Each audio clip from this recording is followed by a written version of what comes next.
ശ്രീ പദ്ധതി പുനഃപരിശോധിക്കാനുള്ള തീരുമാനത്തിൽ CPM general secretary MA ബേബിയെ പ്രശംസിച്ച് CPI മുഖപത്രമായി ജനയുഗത്തിൽ ലേഖനം വന്നിരിക്കുന്നു. കേരളത്തിൽ ക്യാമ്പ് ചെയ്ത ബേബി CPI നേതൃത്വവുമായി ഇടപെട്ട് പ്രശ്നപരിഹാരം ഉണ്ടാക്കിയതായി CPI ദേശീയ സെക്രട്ടേറിയറ്റ് അംഗം K പ്രകാശ് ബാബു എഴുതിയ ലേഖനത്തിൽ പറയുന്നു. പദ്ധതിയുടെ ധാരണാപത്രത്തിൽ ഒപ്പിട്ടതിൽ ഉദ്യോഗസ്ഥരെ പരോക്ഷമായി ലേഖനത്തിൽ വിമർശിക്കുന്നുമുണ്ട്.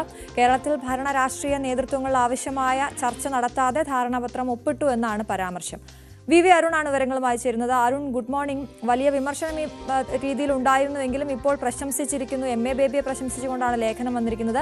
ലേഖനത്തിൽ എന്തൊക്കെ കാര്യങ്ങളാണ് പറയുന്നത്? രാഷ്ട്രീയമായി അതിനെ എങ്ങനെ കാണുന്നു? അശ്വതി, MA ബേബിയെ വലിയ രീതിയിൽ വിമർശിച്ചും പരിഹസിച്ചും നേരത്തെ പ്രകാശ് രംഗത്ത് വന്നിരുന്നു.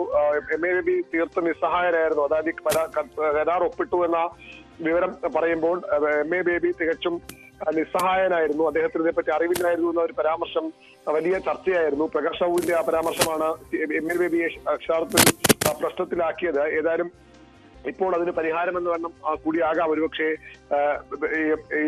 പ്രകാശ് ബാബുവിന്റെ ഈ ലേഖനത്തിലെ ബേബിക്കുള്ള അഭിനന്ദനങ്ങൾ. അതൊരു വസ്തുതയുമുണ്ട്. കാരണം MA ബേബി തന്നെയാണ് തിരുവനന്തപുരം കേന്ദ്രീകരിച്ച് നിന്ന ഈ നീക്കങ്ങൾക്ക്, ഈ സമവായ നീക്കങ്ങൾക്ക് ചുക്കാൻ പിടിച്ചത്.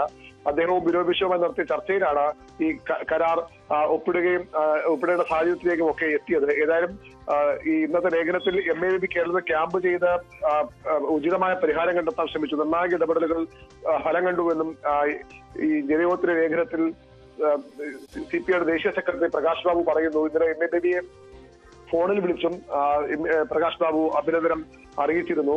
അതേസമയം തന്നെ പൂർണ്ണമായും ഈ പദ്ധതിയുമായി ബന്ധപ്പെട്ട കരാറിൽ ഒപ്പിട്ടതിലുള്ള അമർഷം അദ്ദേഹം ഇപ്പോഴും മറച്ചുവെക്കുന്നില്ല. ധാരണാപത്രം ഒപ്പിട്ടതിൽ ഉദ്യോഗസ്ഥരെ പരോക്ഷമായി വിമർശിക്കുകയാണ് പ്രകാശ് ബാബു. കേന്ദ്ര അനുകൂലികളായ ഉദ്യോഗസ്ഥർ തന്ത്രപരമായ വാദഗതികളിലൂടെ പല സംസ്ഥാനങ്ങളിലും പദ്ധതി നടപ്പിലാക്കി. കേരളത്തിൽ ഭരണ രാഷ്ട്രീയ നേതൃത്വങ്ങളിൽ ആവശ്യമായ ചർച്ച നടത്താതെ കരാർ ഒപ്പിട്ടു. ഇത് ചില അസ്വാരസ്യങ്ങൾക്ക് ഇടയാക്കി.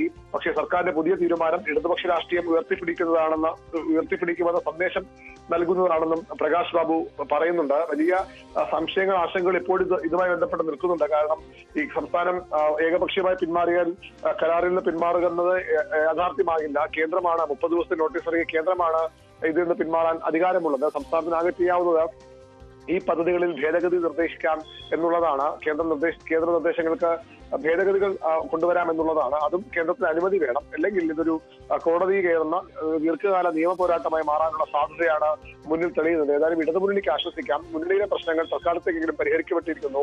വലിയ ഒരു പൊട്ടിത്തെറിയിലേക്ക് പോയ കാര്യങ്ങൾ രമ്യമായി പരിഹരിക്കാൻ മുന്നണി നേതൃത്വത്തിന് കഴിഞ്ഞിരിക്കുന്നു. അതാണ് VV അരുണാണ് വിവരങ്ങൾ നൽകിയത്. PM ശ്രീയെ സംബന്ധിച്ചിടത്തോളം ഇടതുമുന്നണിയിലെ പ്രശ്നങ്ങളൊക്കെ താൽക്കാലികമായി പരിഹരിക്കപ്പെട്ടെങ്കിലും ഇതിന്റെ സാങ്കേതികത്വം, അതിന്റെ ആ നൂലാമാലകൾ തുടരുമോ എന്നുള്ളത് ഉറ്റുനോക്കുകയാണ്.